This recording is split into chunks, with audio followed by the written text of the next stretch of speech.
If you're building a startup right now, you need to know that the game has completely changed.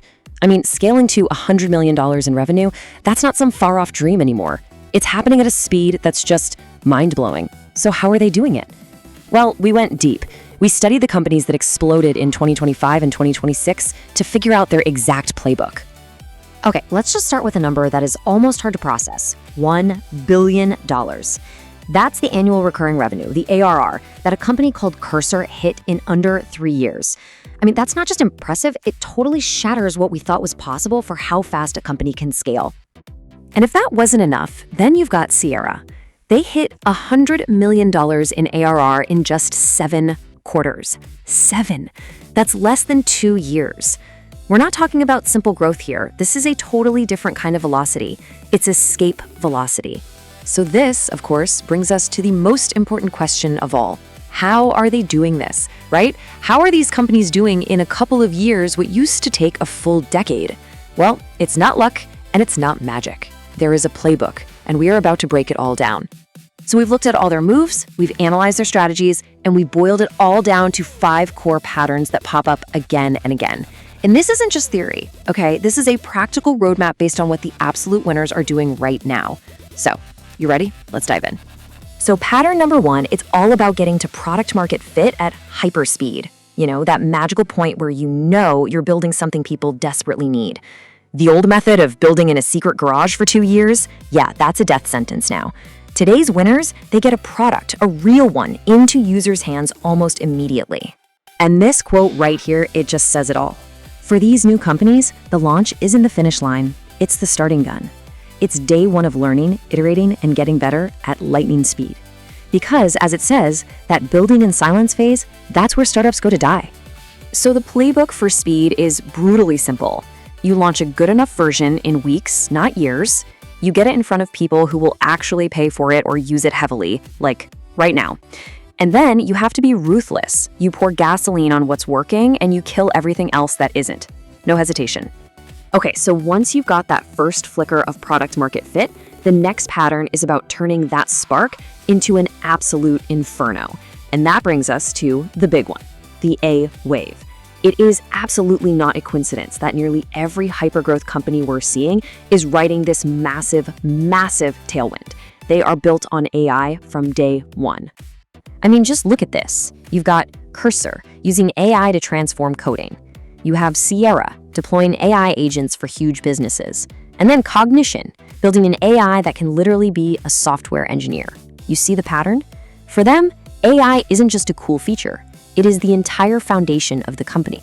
And this is the fundamental question you have to ask yourself. It's not, hey, how can you sprinkle some AI on top of what we already do? No, the question is, how does AI let us deliver 10 times the value in our market right now? That change in perspective is everything. Okay, pattern 3 is all about something called ruthless distribution. Because let's be honest, you can have the most revolutionary AI-powered product in the world, but if nobody knows about it, it's worthless. The best companies engineer their growth from day 1, and it all starts with making an offer that is just impossible to turn down. They use what Alex Hormozi famously calls a grand slam offer. The idea is you stack the value so high that the customer feels like they'd actually be stupid to say no. Think about Sierra. They don't just sell you software, they sell you a guaranteed business outcome with a high ticket price. The value is undeniable. So, the playbook here has 3 key steps. 1, create that irresistible offer. Pile on the value, add guarantees. 2, build virality right into the product itself. And 3, leverage the founder's own voice, their own audience, to build that initial fire before you ever spend $1 on paid ads. All right, pattern number 4 is all about how you manage your money. We call it smart capital. And look, the strategy here is a little counterintuitive. It's not about raising as much cash as you can as fast as you can. It's actually about staying lean, proving your model works, and then raising the big round when your success is just completely obvious.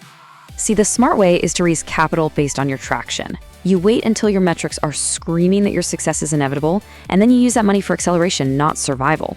The common mistake, raising way too early on, just hype, which means you give away a huge chunk of your company before you've even proven anything. And that brings us to the 5th and final pattern, elite execution. And you know what? This is the boring stuff. It's all the behind-the-scenes discipline. It's the stuff that nobody tweets about, but it is the absolute difference maker between the companies that have a quick flash of success and the ones that actually last and dominate their market. So what does that really look like? Well, it's hiring specialists the second you hit product market fit. It's obsessing over the right metrics, like retention and expansion. It means focusing only on the things you can control, like your offers, your outreach, and religiously avoiding shiny object syndrome. It's about being systematic, not lucky. Whew. Okay, we've covered a ton of ground here. So let's wrap this up and pull it all together into one simple, actionable checklist for you. This is it. This is the playbook for 2026. Here you go. Number 1, race to a brutal, undeniable product market fit. 2, ride that AI wave like your company's life depends on it, because it does. 3, engineer offers so good, people feel like they can't say no. 4, be lean, be smart, and be strategic with your capital. And 5, execute with a relentless, boring discipline. And you gotta remember, you don't have to be perfect at all of this. Seriously, if you can just consistently apply even half of this playbook, you are already way ahead of 99% of the other founders out there. This is the path. So that leaves us with just one final question, and this one is for you. Looking at this playbook, looking at these 5 patterns, which one are you going to put into action first? Really think about it, because moving from just learning this stuff to actually doing it, that's the only thing that really matters.